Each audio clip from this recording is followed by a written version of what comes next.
Hoy vamos a hablar sobre las células y sus funciones. Recordemos que la célula, hablamos que era la unidad viva básica del cuerpo y que es bastante importante para poder realizar todas las funciones que realiza nuestro organismo. Hay aproximadamente unos 100 billones de células en el cuerpo que se dividen en aproximadamente 25 millones solamente en eritrocitos y el otro 75 billones en otras células que realizan otro tipo de funciones. Es fundamental conocer la organización de las células. Una célula típica lo podemos ver a través de un microscopio y podemos observar todas sus partes, donde las más importantes vendrían siendo lo que es el núcleo y el citoplasma. Estos van a estar separados entre sí por una membrana nuclear que va a ser la membrana que va a recubrir el núcleo, mientras que el citoplasma va a estar separado por los líquidos circundantes de la membrana celular, que también se conoce como membrana plasmática. Van a haber diferentes sustancias que van a componer la célula y esto se le va a denominar como protoplasma. El protoplasma está compuesto principalmente por 5 sustancias que vendría siendo agua, electrolitos, proteínas, lípidos y hidratos de carbono. Entonces, básicamente, el protoplasma va a ser la sustancia que compone la célula. Va a tener agua, que va a ser el principal medio líquido de la célula, y va a estar representado por la mayoría de estas, excepto en los adipocitos, que van a tener una concentración del 70 a 85%. Muchos de los componentes químicos de la célula están disueltos en agua, mientras que otros van a estar en suspensión como micropartículas sólidas.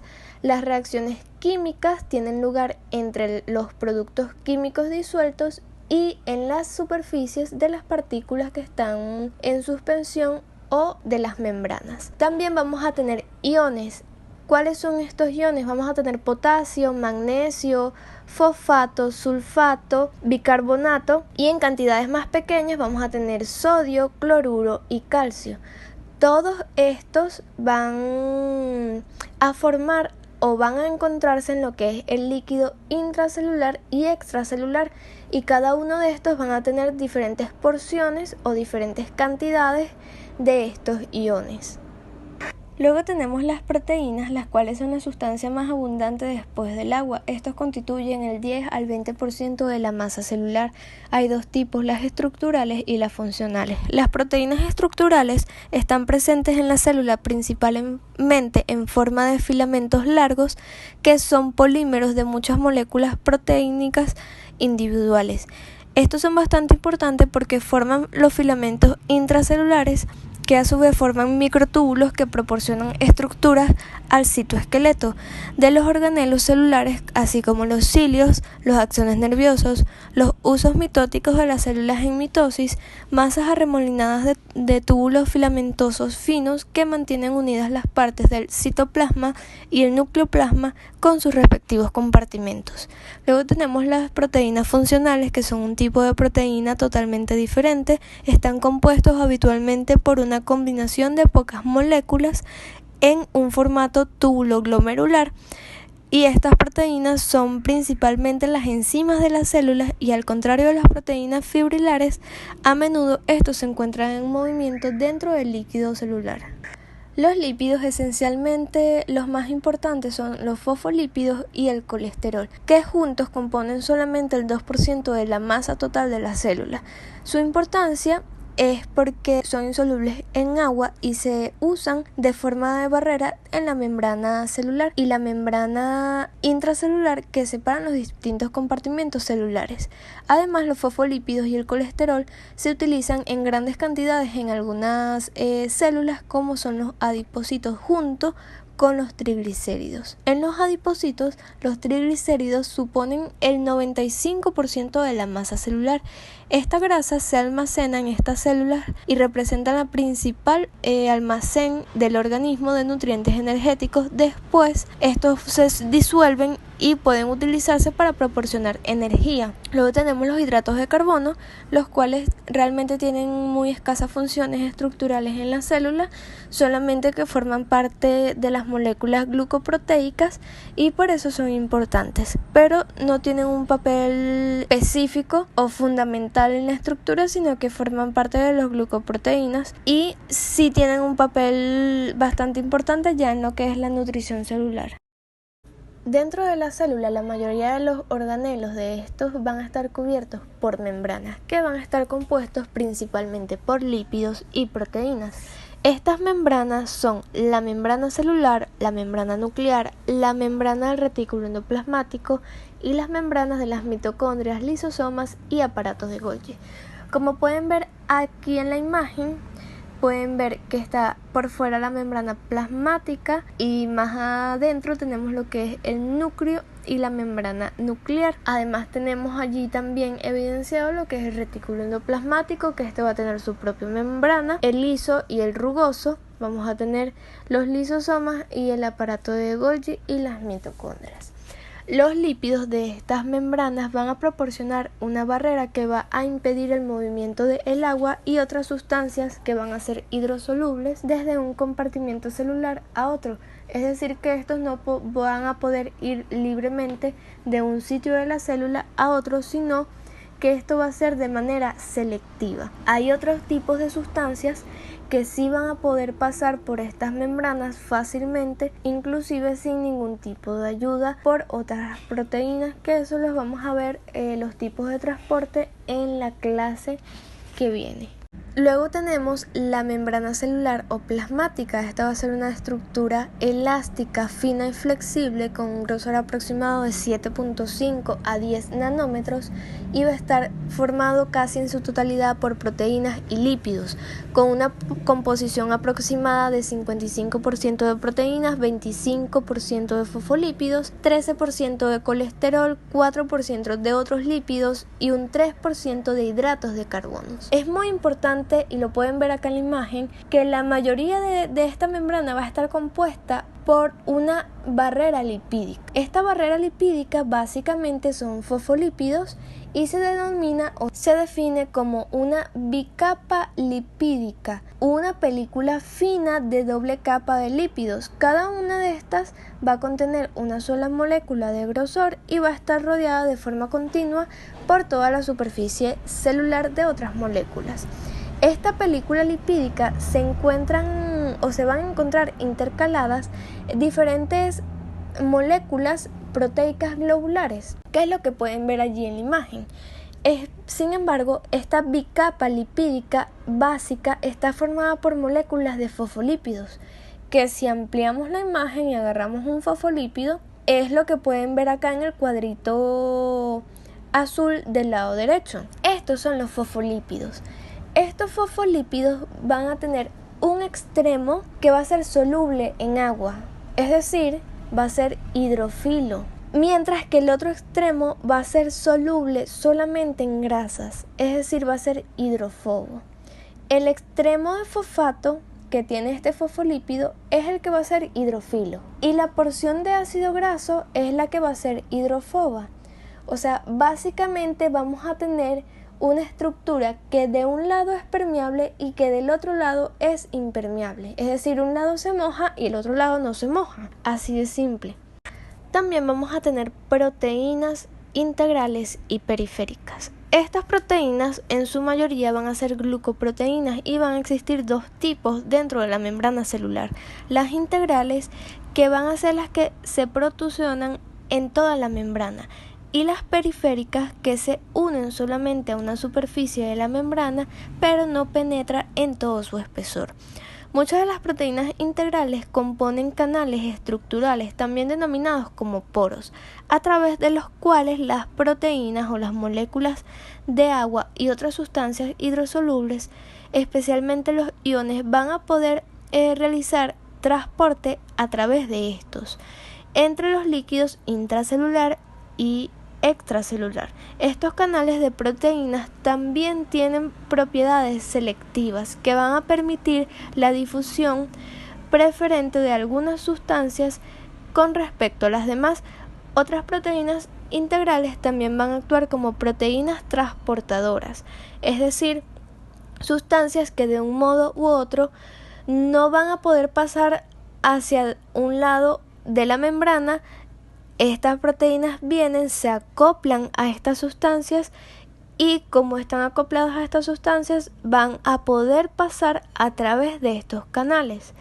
Las moléculas proteínicas periféricas se van a unir con frecuencia a las proteínas integrales, de forma que las proteínas periféricas funcionan casi en su totalidad como enzimas o como controladoras del transporte de sustancias a través de los poros de la membrana celular. También vamos a tener hidratos de carbono de la membrana, que como ya les había mencionado, básicamente van a ser glucolípidos o glucoproteínas. También son denominadas como glucocáliz.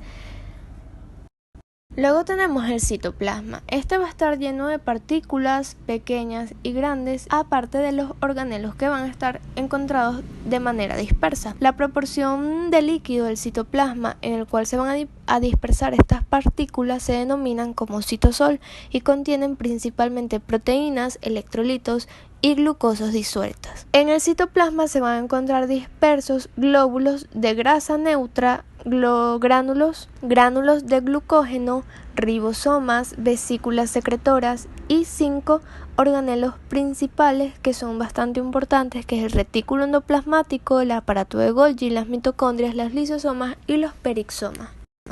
Hay una red de estructuras vesiculares, tubulares y planas en el citoplasma que van a formar el retículo endoplasmático. Estos túbulos y vesículas van a estar conectados entre sí y sus paredes van a estar formadas por una membrana que va a estar a su vez formada por una bicapa lipídica que va a contener grandes cantidades de proteínas similares a la membrana celular. El espacio que queda dentro de los túbulos y vesículas va a estar lleno de lo que se denomina como matriz endoplasmática. Va a ser un medio acuoso que es distinto del líquido del citosol que hay afuera del retículo endoplasmático. Las sustancias que forman algunas partes de la célula van a entrar en el espacio del retículo endoplasmático y después son conducidas a otras partes de la célula. Además, la enorme superficie del retículo endoplasmático y muchos sistemas enzimáticos van a estar unidos a su membrana, por lo cual, como tal, el retículo endoplasmático va a constituir la maquinaria responsable de una gran parte de las funciones metabólicas de la célula. Ahora, hay dos estructuras que están unidas a la superficie exterior de muchas de las partes de lo que es el retículo endoplasmático. Nos vamos a encontrar con una gran cantidad de partículas granulares diminutas que se van a conocer como ribosomas.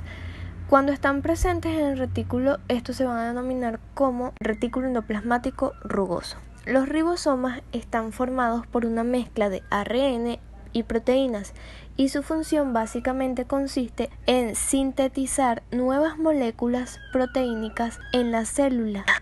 También vamos a tener un retículo endoplasmático liso o agranular. La diferencia es que no va a tener ribosomas y va a actuar en la síntesis de sustancias lipídicas y otros procesos de las células que son promovidas por estas enzimas intrarreticulares. Luego tenemos el aparato de Golgi. Este va a tener unas membranas similares a lo que es el retículo endoplasmático granular o liso. Está formado habitualmente por 4 o más capas apiladas de vesículas cerradas, finas y planas que se alinean cerca de unos a los lados del núcleo, así como pueden ver en la imagen. Este aparato está asociado o funciona asociado a lo que es el retículo endoplasmático.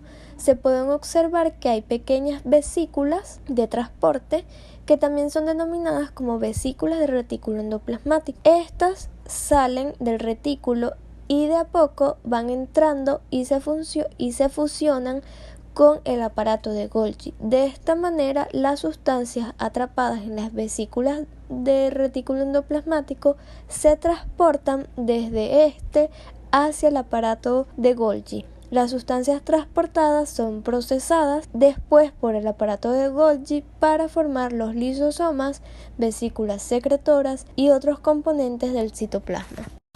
Otro de los componentes de las células son los lisosomas. Los lisosomas constituyen básicamente el aparato digestivo intracelular que permite a la célula que ésta pueda digerir las estructuras celulares dañadas, las partículas de alimentos que se han ingerido, las sustancias no deseadas como las bacterias. Aparte que el lisosoma es muy distinto a otros tipos de células, pero habitualmente tienen un diámetro de 250 a 750 nanómetros. Está rodeado por una membrana bicapa lipídica típica y está llena con grandes cantidades de gránulos pequeños de 5 a 8 nanómetros de diámetro, que son agregados de proteínas que constituyen o que contienen hasta 40 tipos diferentes de enzimas digestivas como la hidrolasa.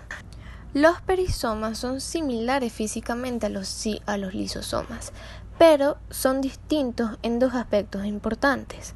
Primero, se cree que están formados por autorreplicación o quizás por la protrusión desde el retículo endoplasmático. Sin embargo, no está estudiado completamente. En segundo lugar, contiene oxidasas en lugar de hidrolasas. Estas oxilasas son capaces de combinar el oxígeno con otros iones de hidrógeno derivados de distintos productos químicos intracelulares para formar peróxido de hidrógeno. Este peróxido de hidrógeno es una sustancia muy oxidante que se utiliza junto a la catalasa, que es otra enzima oxidativa que se encuentra en grandes cantidades en los perisomas. Esto funciona para poder oxidar células que sean venenosas o dañinas para las células.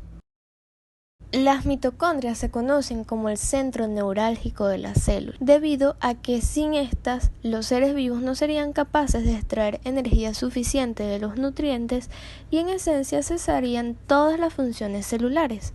Las mitocondrias se encuentran en todas las zonas del citoplasma de la célula, pero su número total en cada célula va a variar de 100 a miles dependiendo de la cantidad de energía que requiera esa célula. Las mitocondrias se concentran en aquellas porciones de las células que son responsables de la mayor parte del metabolismo energético. La estructura básica de estas va a ser por dos membranas de bicapa lipídica y de proteínas. Va a ser una membrana externa y una membrana interna. Van a haber plegamientos múltiples de la membrana interna formando compartimentos en los cuales se van a unir enzimas oxidativas. Además, la cavidad interna que se forma va a estar llena de matriz que contiene grandes cantidades de enzimas disueltas que son necesarias para extraer energía de los nutrientes. Estas enzimas actúan asociadas a las enzimas oxidativas de los compartimentos para provocar la oxidación de los nutrientes y formar dióxido de carbono y agua. Al mismo tiempo va a ir liberando energía y esta energía liberada se va a utilizar para la síntesis de la sustancia de alta energía denominado como trifosfato de adenosina o ATP.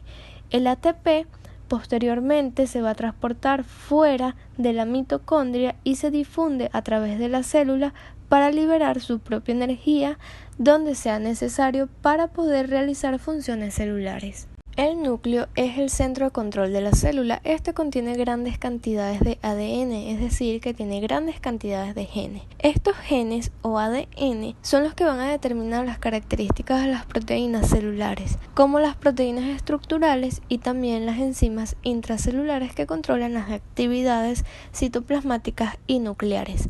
Los genes también van a controlar y van a promover la producción de las células. Van a tener una membrana celular, que en este caso, debido a que es el núcleo, se va a denominar como membrana nuclear. Igualmente van a ser dos membranas bicapa separada, una dentro de otra. La membrana externa es una continuación del retículo endoplasmático del citoplasma celular. Y el espacio que queda entre las dos membranas nucleares también es una continuación del espacio del interior del retículo endoplasmático. Los nucleolos, estos van a encontrarse en la mayoría de las células. No tienen una membrana limitante, sino que consisten en una acumulación simple de grandes cantidades de ARN y proteínas de otros tipos encontrados dentro de los ribosomas. Acá en esta imagen tienen señalado todas las estructuras de la célula. Como pueden ver, la célula es un organismo muy complicado que es necesario para la vida y que este ha evolucionado durante miles de años y que ha tardado en desarrollarse todo este tiempo para poder llegar a lo que es hoy en día.